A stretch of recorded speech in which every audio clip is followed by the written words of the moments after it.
ഇന്നിപ്പോൾ U D എഫിന് ജമാഅത്ത് ഇസ്ലാമി പിന്തുണ പ്രഖ്യാപിച്ചിരിക്കുകയാണ്, വെൽഫെയർ പാർട്ടി പിന്തുണ പ്രഖ്യാപിച്ചിരിക്കുകയാണ്. എന്താണ് യു ഡി എഫിന് അനുകൂലമാകുമോ സാഹചര്യം? അല്ല, ഗോവിന്ദ മാഷ് ആദ്യം പറഞ്ഞിരുന്നത് നിലമ്പൂരിലെയും മഞ്ചേരിയിലെയൊക്കെ യോഗം കണ്ടപ്പോൾ SDP-യും വെൽഫെയർ പാർട്ടിയാണ് അൻവറിൻ്റെ പിന്നാലെ എന്നല്ലേ പറഞ്ഞിരുന്നത്. അൻവർ ഇപ്പോൾ മത്സരിക്കുമ്പോൾ ഈ രണ്ട് പാർട്ടിയും അൻവറിൻ്റെ കൂടെ ഇല്ലല്ലോ. അപ്പം ഇനി നാളെ 23-ാം തീയതി റിസൾട്ട് വരുമ്പോൾ ഞങ്ങൾ എന്തായാലും ജയിക്കാൻ പോവുകയാണ്.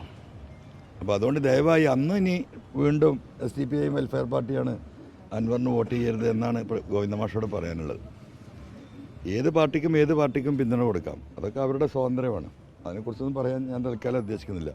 ഗോവിന്ദ മാഷ് ശ്രദ്ധയിലൊന്ന് പെടുത്തിയതാ, 23-ാം തീയതി റിസൾട്ട് വരുമ്പോൾ ജനങ്ങൾ എന്നെ തിരഞ്ഞെടുക്കുമ്പോൾ അതിങ്ങനെയാണെന്ന് പറയരുത്, അദ്ദേഹത്തിന് ഓർമ്മ ഉണ്ടാവണം, അത്രേ ഉള്ളൂ. ജയിക്കാനുള്ള സാധ്യത ഇവിടെ ഉണ്ടോ? UDF തികഞ്ഞ ആത്മവിശ്വാസത്തിലാണ്. UDF ആത്മവിശ്വാസം എന്ന് പറയുന്നത് നിങ്ങളെന്താ പറയുക, നിങ്ങളൊരിതിൽ റിസർച്ച് നടത്തുന്നില്ല.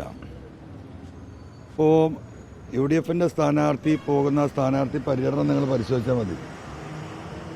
ആരാ നാട്ടുകാരുള്ളത്? അവർ കുറേ ആളുകൾ സംസ്ഥാനത്തിൻ്റെ വിവിധ ഭാഗങ്ങളിൽ നിന്ന് വന്ന് നിൽക്കുന്നു. സ്വാഭാവികമാണ്, ഉപതെരഞ്ഞെടുപ്പ് ഉണ്ടാകുമ്പോൾ എല്ലാ സ്ഥലങ്ങളിൽ നിന്നും ആൾ വരും. ആ ആളുകൾ മാത്രമാകാൻ പാടില്ലല്ലോ, അതൊരു ആഡ് ഓൺ ആണ്. അപ്പോൾ നിലമ്പൂരിലെ ജനങ്ങൾ പൂർണ്ണമായിട്ടും ഈ സ്ഥാനാർത്ഥിയെ കൈവിട്ടിരിക്കുകയാണ്.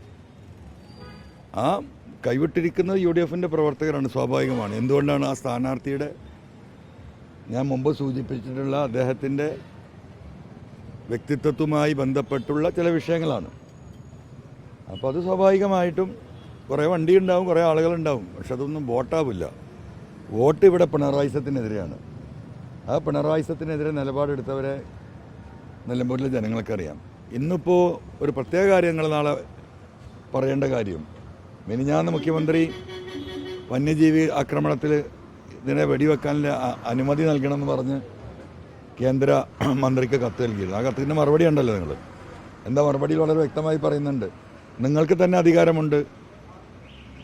1972 അനിമൽ പ്രൊട്ടക്ഷൻ ആക്ടിലെ 11(1)A അതിന് നിങ്ങൾക്ക് അധികാരം നൽകുന്നുണ്ട്. അതിനെന്തിനാ കത്ത് തരുന്നതെന്ന് ചോദിച്ചു. ഇതാണ് കഴിഞ്ഞ 5-8 വർഷമായി ഞാൻ പറഞ്ഞുകൊണ്ടിരിക്കുന്നത്. ആ അധികാരം ഈ ഗവൺമെൻറ് ഉപയോഗപ്പെടുത്തുന്നില്ല. അപ്പം നിലമ്പൂരിലെ ജനങ്ങളെ കണ്ണിൽ പൊടിയിടാൻ കൊടുത്ത അത് ഉടനെ തന്നെ അതിൽ രാഷ്ട്രീയം മനസ്സിലാക്കിയിട്ടായിരിക്കും കേന്ദ്രമന്ത്രി പ്രതികരിച്ചിട്ടുണ്ടാവുക. അപ്പോൾ ആ അധികാരം 11(1)A ഇവിടെ ഉപയോഗപ്പെടുത്തുന്നില്ല. അതാണ് ഇവിടുത്തെ വിഷയം.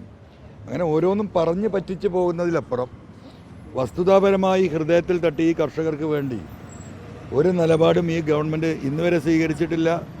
നാളെ ഈ ഇടതുപക്ഷ പിണറായി ഗവൺമെൻറ് സ്വീകരിക്കുമെന്ന പ്രതീക്ഷയില്ല. വകുപ്പ് മന്ത്രി പറയുന്ന കേന്ദ്രമന്ത്രി പറഞ്ഞ മുഴുവൻ അർദ്ധസത്യങ്ങളാണെന്നുള്ളതാണ്. പലതും മറച്ചു വെച്ച് പറയുന്നു. അത്തരത്തിൽ പൂർണ്ണ അർത്ഥത്തിലുള്ള ഒരു അധികാരം ഇല്ല എന്നുള്ള രീതിയിലാണ്.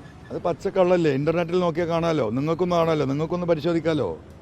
1972 അനിമൽ പ്രൊട്ടക്ഷൻ ആക്ട് എടുത്ത് അതിലെ 11(1)A സെക്ഷൻ പരിശോധിച്ചാൽ നിങ്ങൾക്കും കാണാം. എന്തിനാ അർദ്ധസത്യം? വളരെ കൃത്യമായി എഴുതിയിരിക്കുന്നില്ലേ? ഈ പറഞ്ഞ മന്ത്രിയുടെ ഇടതുപക്ഷത്തിൽ തന്നെയുള്ള MP സന്തോഷ് കുമാർ ഈ പറയുന്ന രാജ്യസഭയിൽ കൊടുത്ത അൺസ്റ്റാർഡ് ക്വസ്റ്റ്യന് കൊടുത്ത ആൻസറും ഇത് തന്നെയാണല്ലോ 5-8 മാസം മുമ്പ്. അപ്പോൾ ഒരു വസ്തുതയെ വളച്ചൊടിക്കുകയാണ് വനവകുപ്പ് മന്ത്രി. പല ഘട്ടത്തിലെടുക്കുന്ന നിലപാട് നിങ്ങൾക്കറിയാലോ. ഇവിടെ തന്നെ നമ്മുടെ കുട്ടി ഷോക്കേറ്റ് മരിച്ചപ്പോൾ എന്താ അദ്ദേഹം പറഞ്ഞത്? ഇപ്പം എന്താ അദ്ദേഹം പറയുന്നത്? അദ്ദേഹത്തിന് വല്ല നിലപാടുണ്ടോ?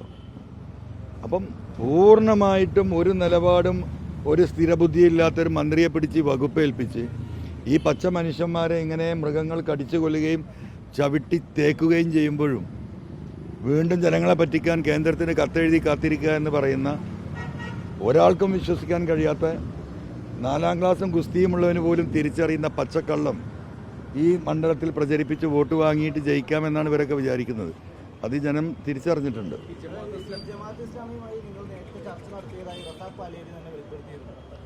ആര് ചർച്ചയാണത്? ഞാൻ ആ മനുഷ്യനെ ജീവിതത്തിൽ കണ്ടിട്ടില്ല. അത് അദ്ദേഹം പറയട്ടെ. ജീവിതത്തിൽ മുഖാമുഖം ഞാൻ അദ്ദേഹത്തെ ഈ നിമിഷം വരെ കണ്ടിട്ടില്ല. ഞാൻ ഈ റസാഖ് ബാലേരി എന്ന് പറയുന്ന വ്യക്തിയെ കുറേ പോസ്റ്ററിലാണ് ഇപ്പോൾ ഈ അടുത്ത കാലത്ത് കണ്ടത്. എനിക്ക് അദ്ദേഹത്തെ വ്യക്തിപരമായിട്ട് അറിയില്ല, ഞങ്ങൾ സംസാരിച്ചിട്ടില്ല. ഉണ്ടെങ്കിൽ അദ്ദേഹം പറയട്ടെ. നമ്മളിവിടെ മനുഷ്യന്മാരുമായിട്ടാണ് ചർച്ച നടത്തുന്നത്.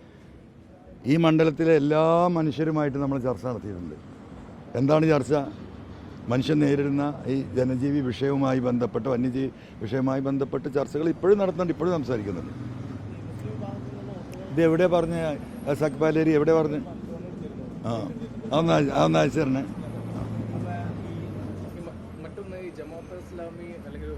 എന്നാണ് 1-1 എടുത്തത്? എത്ര കാലം?